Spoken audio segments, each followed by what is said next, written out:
I promised to give you updates.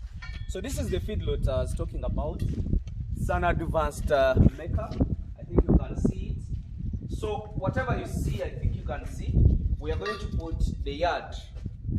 This whole structure is going to be catering for over 400 animals one side. So we are supposed to have 4 of this. So if you're having 4 of this, that is 1,200, and then another one for 300.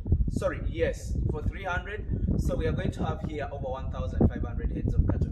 So like in the structures, I want you to see this overlap. You see, we are going to put the troughs here. So this is a stopper for the animals to jump in here and feed, because the troughs are going to be up to here. An animal just puts in the mouth and then it eats. I'll be updating you with everything. So I think you can see these things, we are going to do them in the country, and we shall have many of them. This is my take before we move even further. My take is, I want Uganda to have the biggest supply of meat. In my life, I have never heard of any country that is stuck with meat and it doesn't have what to feed. Sorry, I have never heard of a country which has a lot of meat and it doesn't have people who are eating the meat. I want my country, or I want Africa, to be the first. Remember, the reason why I do or I love animals is, even if I don't have somebody that is immediately taking my meat, I can preserve it, I can pack it, and I can sell it in a packed meat. 2, if I don't have somebody that needs animals to take them there and then, the more I stay with animals, the more money I get, because you know that is a living money. Every day it is growing. You get it? So the moment I stay with my animals, they are putting on more weight. 3, that will be an advantage. Actually, it will not be affecting me. Like the way you say, I have my broilers are supposed to be out within this week, you know, and then that week passes. That means it is eating your money. Animals or feedlots or goats or other animals are not feeding on your pocket every day. So long as you do your packaging very well. What do I mean by packaging is prepare the feeds, plant the grasses yourself. After planting the grasses, harvest, like the way you're going to see in my videos. After planting, harvest and store. That is all. The money you invest in is the money you invest in when you're planting, harvesting, and storage. So you wait for your money after like 3 months. If you're feedlotting like the way you see here, after 3 months, animals are supposed to be going out. And we do expect an animal in 3 months to should have consumed over 2,000 kilos maximum, or 1,800 kilos maximum. So that means that animal should have eaten over 300,000. So if it added on weight, let's say it added on like maybe 300 kilos on top of the initial kilos that it came with. So that means that is your profits. If you're selling an animal a kilo of live weight at 6,000, that's a lot of money. It's a lot of money. So it pays you and it pays for its feeds. But these are permanent structures. I think you have seen these things, we can do them and we can do it right. It's just a matter of understanding the concept. I think you've seen how nice the place is. And I'm still showing you more stuff. So this is the line of where the troughs are going to be. So we can put the troughs here. Our animals are going to be taking the feeds from here. And then down this side, this is their yard. After eating, if an animal is tired, it can relax from here. Then water is going to be the other side. Then after the water, taking water from the other side, they can relax outside, and we are going to put another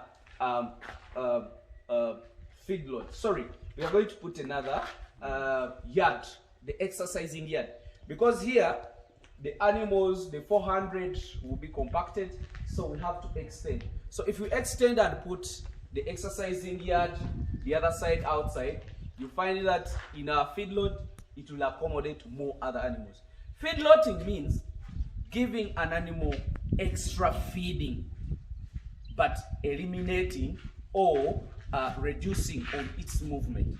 Remember, when an animal moves, it is burning calories. So it is reducing on the fat, of which for us we want the fat and we want the muscles.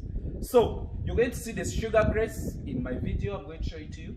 I'm even going to show you the silos. The other time I showed you the restraining system. So we are good to go. I'm really happy that I'm giving you all this data. Understand it, transform it. It's very bad for Hamiisi to die with the knowledge than splitting it. If I split the knowledge, I give it to more other people. You know, there have been many scientists in this country. There have been very important people. Many people have died with their knowledges, and the knowledge have not really helped many of us. But if you give out knowledge, and I want people to adopt that, give out knowledge on the businesses that you do, let other people adopt it. It is going to help you in one way or the other. How? If you do a business together, you will have the quantity to supply. But the problem we had, if somebody is understanding the project alone as a person, he cannot be able to get enough supply. You get it? So he can start a supply and hang up in the middle. But if you bring in more other people on board, if you get stuck somewhere, other people will be helping you. That is my target. Understand the concept, do it. Then when you do it, you're helping me in one way or the other. I will have who to supply with, because the meat is needed. And remember, what we are going to do here, we are going to do organic meat, whereby we are not putting the concentrates. We are not using any concentrate in this. We are going to be just playing with the natural feeds. You get it? That's what we are going to feed animals on. And it limits the movement of the animals. And it will be perfect. Let me just wish you the best. Bye-bye. So we are harvesting the sugar grass. And we are also going to make a silo for it. So this is sorghum, called the sugar grass. So we are now chopping it. Yes, we are chopping it in the machine, then take it for ensiling, and we shall resile it. This is the sugar grass.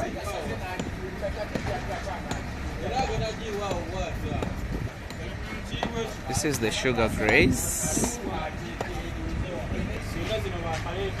So this is the sugar grass. I think you can see. It has grains in it, and it also has the roughage and everything. So we are tipping now in this silo. I think you'll see they're still building up in front, but here we are putting up. These are a lot of tons because it is highly compacted.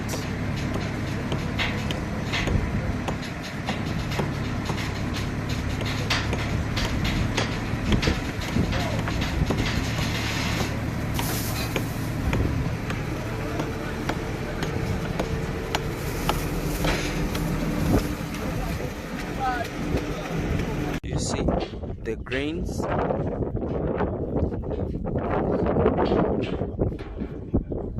On top of the silos. This is how we have covered it. Yeah, we shall not have any rain staying on top, so it will be flowing on ground. So this is on top of the silo. This is the first silo. This is the second. We are going to cover it, and the third one is down the other side. So that is the top of the silos. So these are silos after being covered. I think you can see. And also this is a silo that we are going to cover today. So we are putting on molars today and cover it the way it is.